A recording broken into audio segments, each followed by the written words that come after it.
Today, I'm going to be making a hummingbird cake. This came from Southern Living magazine. So I'm going to show you everything that you need for the cake, and then when we get to the frosting part, I'll show you what you need for that in that section. So you need 3 cups of all-purpose flour, 2 cups of sugar, 1 teaspoon of table salt, 1 teaspoon baking soda, 1 teaspoon ground cinnamon, 3 large eggs lightly beaten, 1½ cups vegetable oil, 1½ teaspoons vanilla, 1 8-ounce can of crushed pineapple, and you want this undrained. You want the juice. You need 2 cups of chopped bananas, and you need 2 cups of chopped toasted pecans, but we're only going to be using 1 cup for the cake. We're going to use the other cup for the frosting later. So these, we're toasting them lightly right now. And yeah, they're looking really, really nice. And so we're going to take them off. Okay, so the pecans are toasted. We got a cup out. It does not take long at all. That's something that you want to watch. Make sure you keep an eye on them because they will burn. So the first thing you want to do is you want to put your, you want to preheat your oven to 350. You want to get 3 9-inch round pans and spray them. We use the Baker's Joy spray that has the flour in it. So we sprayed all 3 of these. So you take your flour, your sugar, your salt, and your baking soda, and you're just gonna mix those together.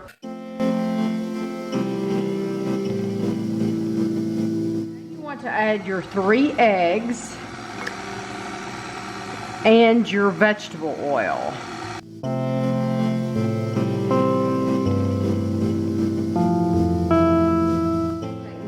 Once it tells you to stir in the rest, so that's what I'm going to do. I'm going to stir it in, and you didn't have to use your mixer for any of this. You could have stirred all of this if you had chosen to do so. So now you want to stir in your vanilla and your banana.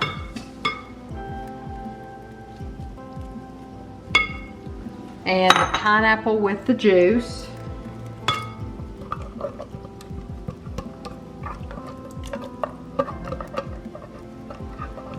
And like I said, this is just a small can of pineapple. This is just an 8-ounce can of crushed pineapple.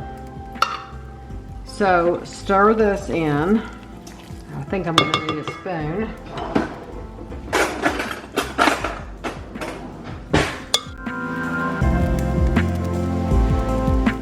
Now you also want to add your nuts.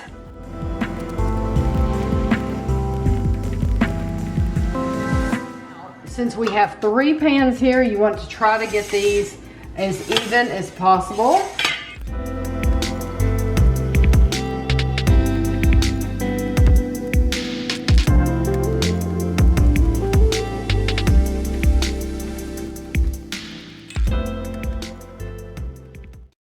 You bake these for 25 to 30 minutes. So we will probably go to probably 27 minutes, and then we'll be back. These are the cakes when they come out of the oven. So I'm going to let them sit in the pans for 10 minutes, and then I'm going to turn them out onto the cooling rack, and they are going to sit on the cooling rack for 1 hour. So I just wanted to show you, I was able to turn those right out of those pans. I love that Baker's Joy spray with the flour. It works terrific. So now I will start my hour timer and let these cool completely. So now we are going to make our frosting while we're waiting for the cake to cool. You need 16 ounces of powdered sugar, which I weighed and I've already put in my mixing bowl. You need 2 sticks of butter. You need 2 teaspoons of vanilla. And you need 1 8-ounce package of cream cheese. So you're going to put all of this in your mixer and combine it. I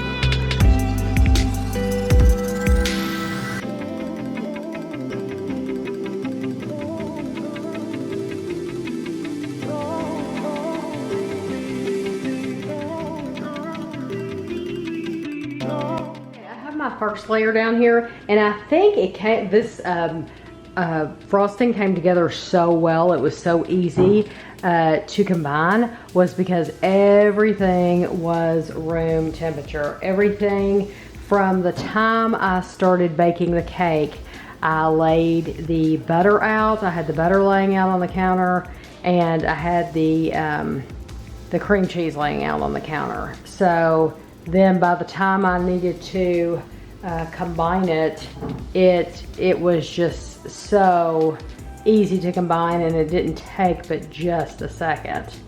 So I'm going to put a generous layer of this on, and then we're going to put on our second piece of cake, and then our third layer of cake.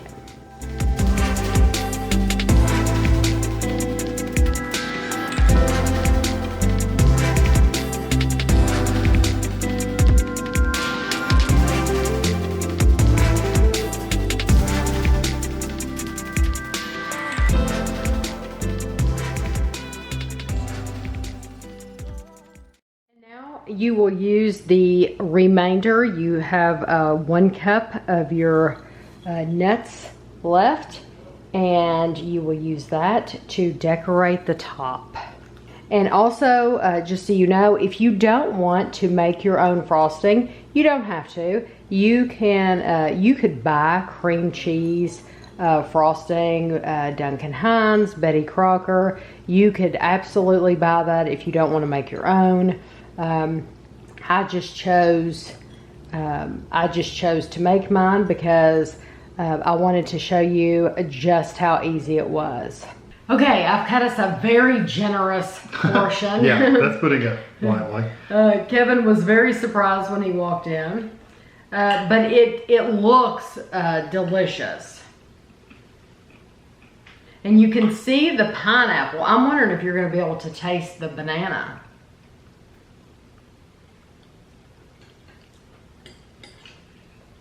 I tell you what I taste a lot of is that pecan. Of course, I got 2 big hunks of pecan. Yes, the pecan is absolutely delicious.